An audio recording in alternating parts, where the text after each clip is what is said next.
Good afternoon. It is Monday, September the 4th, about 3:30 p.m. This is Shay Gibson with WeatherFlow bringing you a tropics update as we continue to watch Hurricane Irma churning across the Atlantic and closing in on the northern Leeward Islands. There are a couple of other areas that we need to discuss as well. This is the 2 p.m. NHC update. This area right here, Invest 94L.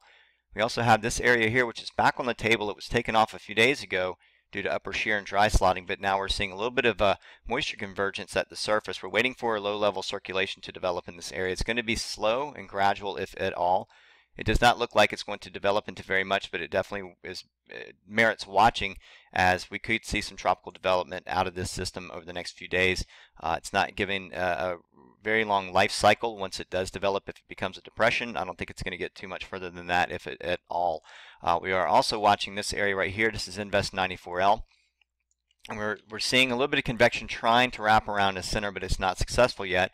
We do expect that as this system drifts off to the west, maybe even a little bit at west-southwest, and curves back up, we may see some further development of the system. This one could be Jose, which is the next name system in the list. So back to the NHC update. We're looking at Hurricane Irma. It's a major hurricane. This is Category 3 at 120 miles per hour. Pressure's down to 944 millibars as it heads west-southwest at 14 miles per hour. If we look at the track for the system, this has been adjusted quite a bit since yesterday, as we saw a little bit of a northerly turn or northwesterly turn. Now we're seeing a little bit more of a westerly turn of this system, and that's due to high pressure ridging here to the north, nudging this system a little bit further to the south and to the west. What happens beyond this point is highly questionable. We're still not absolutely certain yet. We may be seeing a northerly turn of it.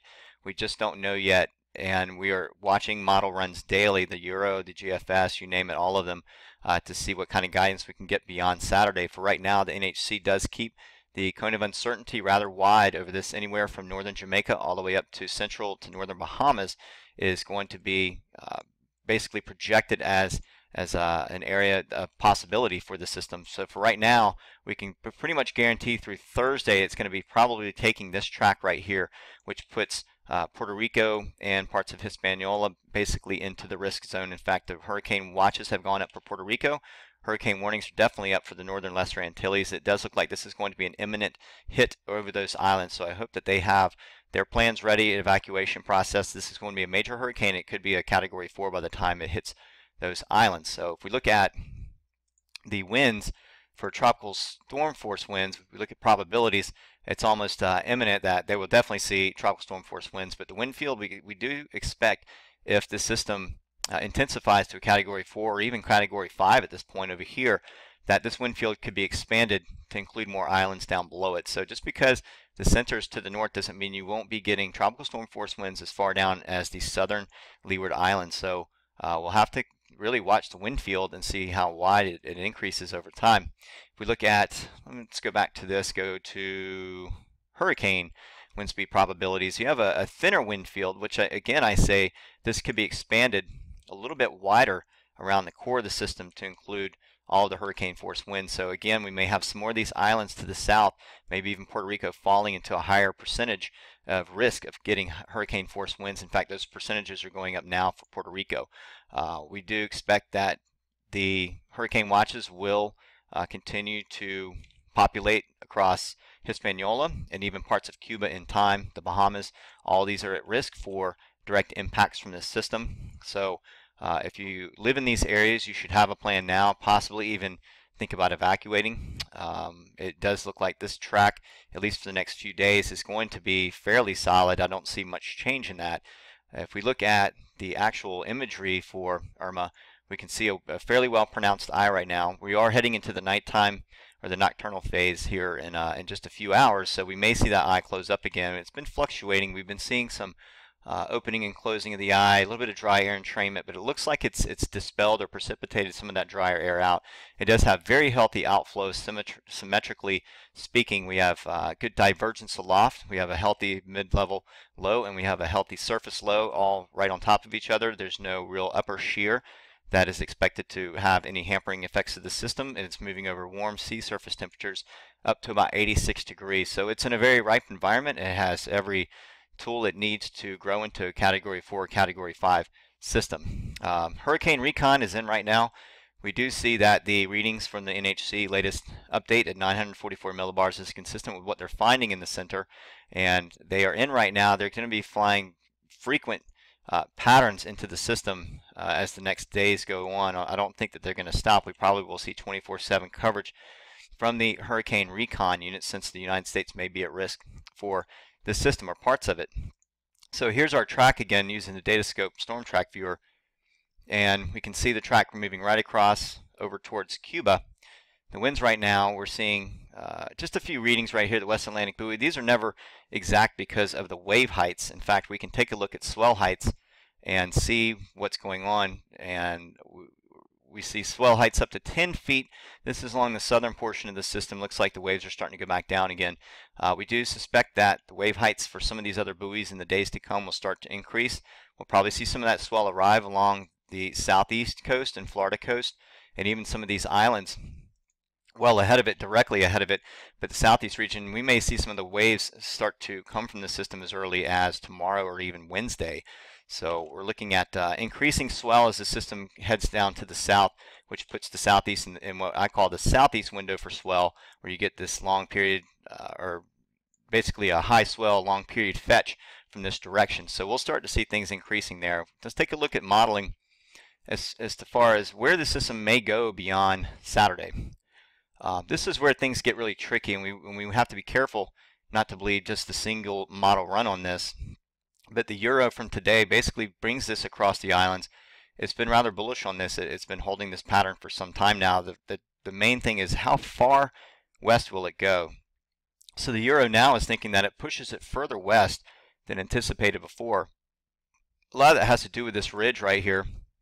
If we back it up just a frame or two, we can see, let's go back to right here.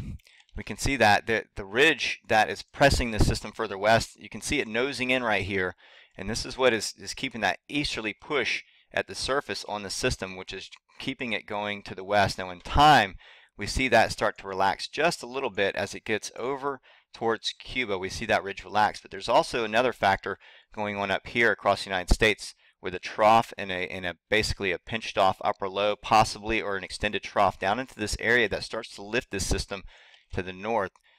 So if we run the model one more beyond 120, this is 6 days at 144, it puts southern Florida at risk for a direct hit. It brings it up the coast and then into the Carolinas. This is not an exact track. We can't take this for granted right now, because this is, beyond 5 and 6 days, and a lot can change between now and then. So that's the Euro run. I'm showing you this because you may see some of this in social media, and I want to explain why the models are thinking this way right now. But we've seen a big change in where it was before. Before, the Euro and the GFS were both up here to the northwest and then hooking it away to sea. And we've seen that track deviate and head down towards the south and the west in time. Especially GFS is really starting to push this one over more and more. If we take a quick look at GFS, we'll move this one forward. In fact, let me go back to this one and run GFS from this particular model. And we'll go back to, let's see, 0 hours. We'll start this one forward. Now we see this one going right through the northern Leeward Islands as well, following the general track. These both of the Euro and the GFS models are in total agreement here. When it gets over towards Cuba, the GFS and the Euro start to agree with a possible direct impact on southern Florida. It's not for certain at this point. This is a pinpoint location that may not happen. It may have some effects. These mountains of Hispaniola and Cuba may have some weakening effects to the system as well. So we have to remember that it will be affected by some of the higher elevated land and mountains in these areas too. The further south they go across, if we get a direct impact over these islands, it'll definitely weaken the system significantly. But the GFS also brings this up to the north and back into the coast. Like I said, this is not definite yet. It could be a nasty situation for a lot of people in this area right here, especially the southern Bahamas, central Bahamas, the Keys, Cuba, you name it, southern Florida. This could be a really bad situation for all these folks here. So if you live in these areas especially, this is almost immediate right out of the NHC track. You definitely need to be having a plan for that.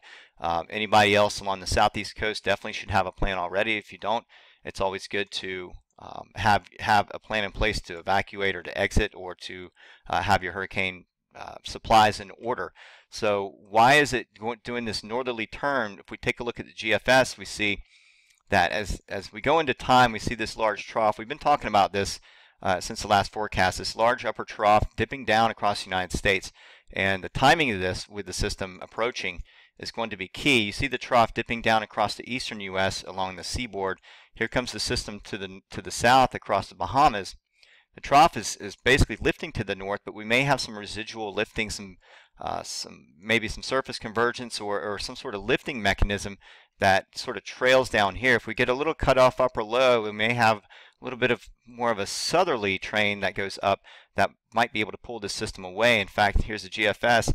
It does keep that trough dug in along the United States with a lifting mechanism in this direction, which is why the system may go up with it. So if we go into time with the GFS, we see that that is exactly what happens. So the GFS brings it up along the eastern Florida seaboard. That is only if that trough holds in place. If it does not and we get a stronger ridging process to the north, we may see that system get pushed further west below this point. As what we were talking about earlier with the ridging, we see that ridge, like I said, nosing in here from the Atlantic, which is keeping it to the west. All right, so we have that, we have this trough, we have this other ridge. Three pieces in play here to guide this system either into the coast or away or even over into the Gulf. So it's really uncertain right now beyond 5 days. We have to stress that because we just don't know for sure. And if we look at the euro, we'll do the same thing with the euro. It's almost saying the same thing. They're both kind of starting to get into more and more agreement with this scenario unfolding. With that trough, you can see how far south it digs. It really digs down all the way to the Gulf ahead of that system. If it were here when the system was approaching Florida, it would definitely be pulling it out and away from the coastline. But you see the euros also retreats back to the north, and we see more of an east coast impact or southeast coast impact. But like I said, not to get in a panic about this because a lot can happen between now and then. We're still, we're talking a week out before we might see any kind of coastal impacts. So we're really just kind of watching. We're looking at Saturday of it being over by Cuba, and that's really about as far as we want to go at this point. We'll go back to this map. In fact, we'll go ahead and run the experimental arrival time of winds. We see by Friday 8 a.m. in Cuba, this is where the system's going to be. So here we are at Monday. We're looking at possible Sunday impacts to southern Florida if that's going to be the case. But we'll need to continue to monitor. I would say over the next 2 to 3 days, if we see a large agreement with that scenario of hitting up towards southern Florida, if we see that sort of stick for the next day or two, then that will be some red flags for concern, and they'll probably start issuing some other watches up the coastline towards Cuba and then even into the Keys in southern Florida. That probably won't happen until maybe midweek, but we can definitely expect that the system will be a real problem for all these islands going all the way through to southern Florida. So I'm going to leave it right there. I think we've covered all the bases with that, and right now our immediate concern is going to be the northern Leeward Islands, Puerto Rico, Dominican Republic, and Cuba along this track. That's our immediate threat. As we go into time and the NHC tracks adjust, we'll watch to see if that includes southern Florida, and then we can start having some concern in that direction right now. But for basically northern Florida, Georgia, South Carolina, North Carolina, those along the southeast coast, even the Gulf Coast, you need to be watching this every single day. Watch every update that you can. Go to nhc.gov and find out the latest tracks. That's going to do it for this tropical, basically this tropical video. Thank you for watching. Have a good day.